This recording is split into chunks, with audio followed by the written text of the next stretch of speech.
출애굽기 36장 3절과 5절을 보면 그들이 이스라엘 자손의 성소의 모든 것을 만들기 위하여 가져온 예물을 모세에게서 받으니라. 그러나 백성이 아침마다 자원하는 예물을 연하여 가져왔으므로 성소의 모든 일을 하는 지혜로운 자들이 각기 하는 일을 중지하고 와서 모세에게 말하 이르되 백성이 너무 많이 가져오므로 여호와께서 명령하신 일에 쓰기에 남음이 있나이다. 아멘. 이스라엘 백성들이 출애굽하여서 이제 한 3개월 정도 시간을 지나고 나서 시내산에 올랐습니다.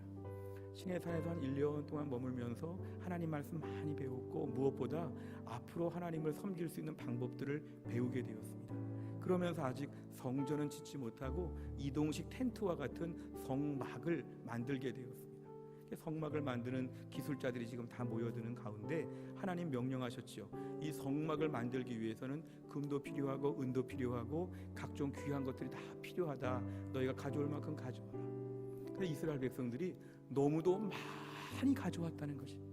다 귀한 것인데 이스라엘 백성들이 광야 생활하면서 아마 이때만 해도 곧 가나안 땅에 들어갈 거라고 생각했는데 이 돈이면 가나안에 가서 뭐 해야지, 이건 가나안에 가서 써야지, 이런 것들이 많았을 텐데도 불구하고 다 이렇게 바쳤는데 너무 많이 바치니까 이 공사가 이 일이 진행이 안 되니까 좀 나중에 가져와라, 됐다 이렇게 막는 장면이 지금 읽은 본문입니다. 하나님의 은혜가 너무 많으니까 어떻게 하면 갚을 수 있겠습니까? 막 연구하는 것이 당시 이스라엘 백성들의 분위기였죠. 우리가 순서를 기억해야 되는데요, 하나님이 갑자기 너 오늘 금 좀 가져와라, 은 좀 가져와라, 예물 좀 바치라. 그럼 하나님 왜 가져와요? 싫어요? 뭐 이럴 수 있죠. 하나님 뭔가 가져오라고 괜히 말하시는 것처럼. 근데 오늘 본문에 이스라엘 백성들이 많은 걸 가져온 이유는 뭐냐면 자기들이 받은 은혜를 알기 때문에 가져온 것입니다. 하나님이 어떻게 우리를 400년이 넘는 노예 생활 가운데 우리에게 모세를 불러주시고 어떻게 우리에게 애굽의 열지양을 이기게 하시고 어떻게 홍해바다를 건너게 하시고 어떻게 막 바위덩어리에서 물이 솟아오르게 하시고 우리를 지금까지 돌봐주신 은혜가 너무 많으니까, 너무 많은 걸 받았으니까 이 예물 정도 아깝지가 않지, 이 예물 못하겠어, 다 바쳐야지, 이런 마음을 가지고 다 가져왔다는 것이 성경의 기록입니다. 내가 받은 은혜를 기억해야지만 하나님께 보답할 마음이 듭니다. 받은 게 없는데 뭘 보답해요? 받았다고 생각하지 않는데 뭘 보답해요? 괜히 하나님 우리에게 세금 징수하듯이 왜 이렇게 달라는 게 많고 시키는 게 많고 귀찮게 합니까? 하나님, 우리 천국에서 만나요. 하나님, 이 땅은 내 마음대로 살겠어요. 왜 이런 마음이 드냐 하면 받은 것이 없다고 생각합니다. 이스라엘 백성들은 많은 걸 받았으니까 이 정도는 아무것도 아니지. 오늘 본문에 마리아, 우리 오빠 살려주시고 생명을 주셨는데 이 정도 아무것도 아니지, 300데나리온이 뭐가 아까워, 더 바칠 수 있었는데, 더 바치면 좋았는데, 이런 마음으로 그의 마음이 바뀌어졌다는 것입니다. 케네디 대통령이 미국의 35대 대통령이죠. 1961년에 대통령이 취임하면서 한 연설이 우리가 매우 유명한 연설이 남겼죠.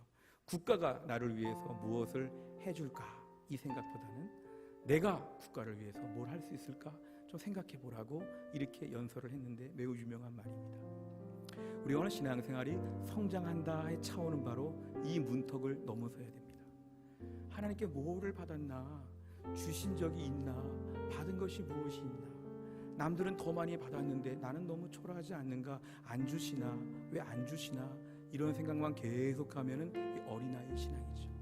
신앙이 아직도 철이 들지 않고 어린아기 같은 것이죠. 근데 신앙이 조금 성장하고 철이 들면 어떤 마음이 드냐면 내가 주를 위해서 뭘 해볼 수 있을까? 이렇게 마음이 바뀌어지는 것이죠. 이미 주신 은혜가 넘치고 넘친다는 것이죠. 십자가에서 예수님 죽으셨는데 이만한 은혜가 또 더 있냐는 것이죠. 제일 큰 은혜는 다 받았는데, 천국을 보장받았는데, 다 받았는데 그러면 내가 주를 위해서 뭘 할 게 없을까요, 주님? 이렇게 물어보는 것이 신앙생활이 철이 든다는 것입니다. 우리가 오늘 신앙생활하면서 남은 인생 무엇하며 살겠습니까? 남은 인생 보답하며 살아야 됩니다. 주연의 남은 인생 주님의 은혜에 보답하며 살게 하여 주시옵소서. 보답하면서 매일매일 살아가게 하여 주시옵소서. 우리가 누군가에게 빚을 졌는데요, 때론 그 빚이 얼마 안 되면 열심히 갚으려고 노력하는데요, 때로는 옛날에 큰 대기업들 망할 때 보니까 빚이 막 수백억, 수조 이렇게 되니까 저런 빚은 못 갚으니까 안 갚아. 이러면서 그냥 못 갚는 거로 그냥 끝나는 것도 있죠. 근데 어떤 경우에는 어차피 너무 큰 것이니까 못 갚을 것은 맞지만 내가 하루에 5만 원씩이라도 죽는 날까지 갚겠습니다. 이런 태도를 보이는 그런 우리가 채무자들도 종종은 있습니다. 우리가 신앙생활하면서 주님의 은혜를 내가 어떻게 갚아? 내가 봉사 좀 한다고 은혜를 갚겠어? 어차피 못 갚을 거 나 마음껏 살게. 나 편하게 신앙생활할게. 주님의 은혜는 너나 다 못 갚아. 나도 못 갚아. 그러니까 편하게 막 살자. 이럴 수 있지만 마음 한편에 주님 제가 못 갚으니까 남은 인생 조금씩이라도 매일 보답하며 살겠습니다. 이런 믿음의 결단을 우리가 해야 한다는 것입니다. 다 못 갚지요. 아무리 열심히 해도 못 갚지요. 그러나 남은 인생 내가 주를 위해서 조금 계속 갚으면서 살겠다고 하는 믿음의 결단, 이것이 우리에게는 필요하다는 것입니다.